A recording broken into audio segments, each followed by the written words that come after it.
헌법재판소가 대통령 탄핵 심리에 착수를 했는데 지금 현재 6명 체제예요. 이대로 좀 유지될 가능성도 있고 국회에서 3명에 대한 인사청문회를 좀 진행을 하다 보면 다시 뭐 9인 체제로 될 수도 있을 것 같은데 네. 어떤 게 좀 맞는 방향이라고 보세요? 이렇게 혼란할 때일수록 이렇게 원칙적으로 일을 진행하는 게 맞아요. 그래서 예. 국회가 지금 사실은 인사 3명, 헌법재판관 후보자 3명에 대한 사실상의 합의는 한 상태 아닙니까? 그렇죠. 근데 이제 와서 뭐 저 사람 문제가 있어요, 없어요, 뭐 이런 얘기할 때가 아니라고 생각을 하고요. 네. 혹시라도 혹시라도 국민의힘 쪽에서는 그 헌법재판관 임명 절차 자체를 좀 늦추거나 이렇게 해서 재판과 그 심리 과정을 좀 늘리겠다고 하는 꼼수가 있으면 그러다가 망했잖아요. 국민의힘이. 그러니까 네. 그런 짓 그만하고 순서대로 절차대로 이제 국회 관리 빨리빨리 하고 해야 된다고 보고요.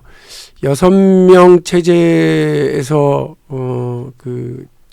어떤 탄핵 절차에 대한 심리를 마무리하는 게 불안정하고 굳이 저렇게 비워둘 필요 없는 건 아닙니까? 그리고 이제 4월 18일이면 두 분이 또 관두게 되어 있는데 퇴임을 하니까 헌법기관인 헌법재판소의 인원을 국회가 제청해야 되는 과정에 있는 거니까 국회가 잘하고 인사청문회도 빨리 이번 달에 마무리해서 임명 절차가 마무리되기를 기대합니다. 조금 전에 뭐 앞서 그 조응천, 김성태 두 분과도 정영식 재판관이 주심 재판관으로 지정된 것에 대한 얘기를 좀 나눴는데 뭐 조응천 의원님은 워낙 법대 동기라고 하셔서 좀 잘 아는 분이다.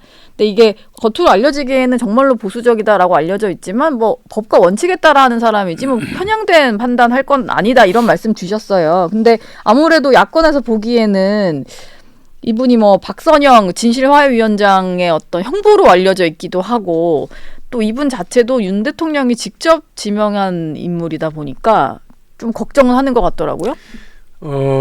제가 말씀하시는 동안 좀 빙그레 웃었는데 왜 그러냐면 이분이 되게 그 여러 가지 인상이 저한테 지금 남아 있어서요. 제가 법사위 하면서 이분 인사청문회를 했었거든요. 아, 그러셨군요. 예, 그래서 몇 가지 판결, 특히나 저에게는 의미 있는 판결이었던 그 이재용 삼성전자 회장의 국정농단 연루 관련해서 뇌물 사건에 대해서 그 사건이 아니고 그 이재용의 삼성물산 제일모직 합병 관련한 그 부분에서 무죄를 선고를 했어요. 그러니까 이분이 무죄를 1심 유죄, 2심 정영식 재판관이 이제 주관한 재판에서는 무죄. 예. 그리고 대법원 가서 다시 유죄.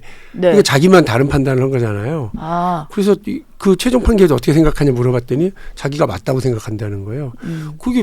그래서 그때도 제가 그 법관을 하시고 헌법재판관이 되실 분이 세상에 그 사법부의 절차 과정에서 다 정리가 된 것도 내가 동의하지 않는다 그렇게 얘기를 하시는 건 뭐 안 맞는 것 같다 이제 이렇게 하고 서로 이제 약간 논쟁도 하고 그랬는데 네. 그런 면이 있는 분이기도 하고 또 한편으로는 다른 뭐 흠결 뭐 재산을 증식시킨다든지 자녀의 문제라든지 뭐 이런 것들은 또 드러나지는 않았던 분이에요. 예. 그런 양면이 있다는 말씀을 드리고 네. 박근혜 대통령 당시에도 보수 성향의 재판관이 더 많았는데 탄핵이 인용된 거거든요. 그러니까 저는 그 헌재가 자신의 어떤 성향, 판결의 성향에 그동안에 대한 평가가 중요한 게 아니고 국민의 상식과 정상적인 평범한 사람들의 인식을 따라갈 거다라고 믿고 있고요. 예. 말씀하신 박선영 진실화해 위원장과의 어떤 특수관계에 대해서 이게 그 규정상의 재척 사유가 되지는 않을 수 있지만 네. 본인이 이게 문제가 된다고 생각하면 회피를 했을 거예요.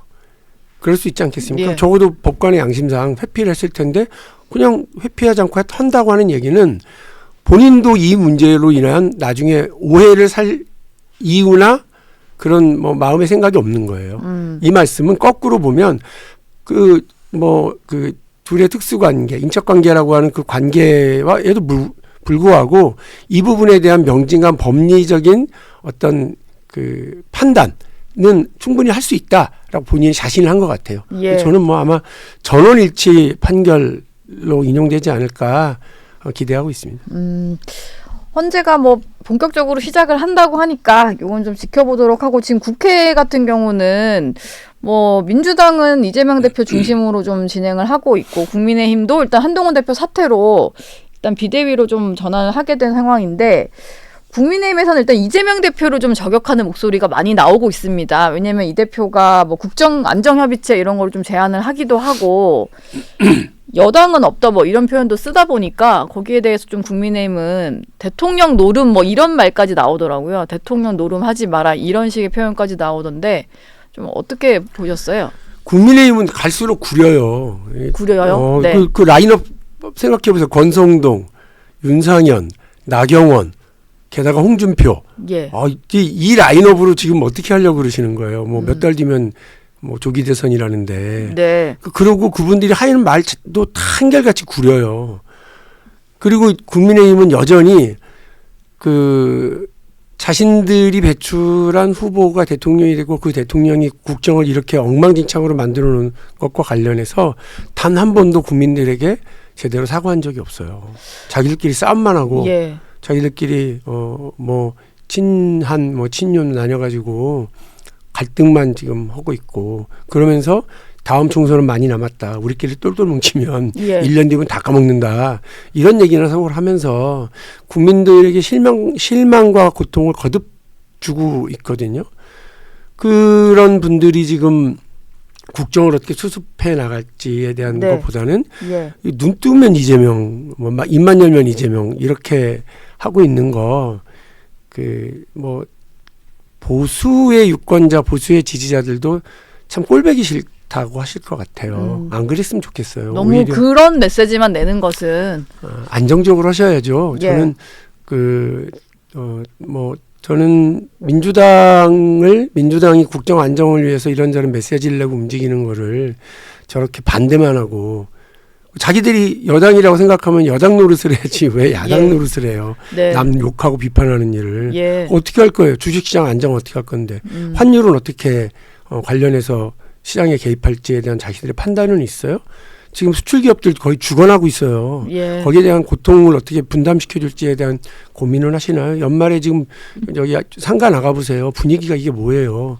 어떻게 하면 내수시장을 진작시킬지, 환율 안정을 통해서 수출 기업을 도울지, 그리고 빅테크들 중심으로 벌어지고 있는 AI의 새로운 변화에 대해서 어떻게 대한민국이 준비해 나가고 투자해 나갈지에 대한 그런 계획을 하나하나 해야 될 시기에 눈 뜨면 이재명, 입만 열면 이재명 정말 구리죠. 예.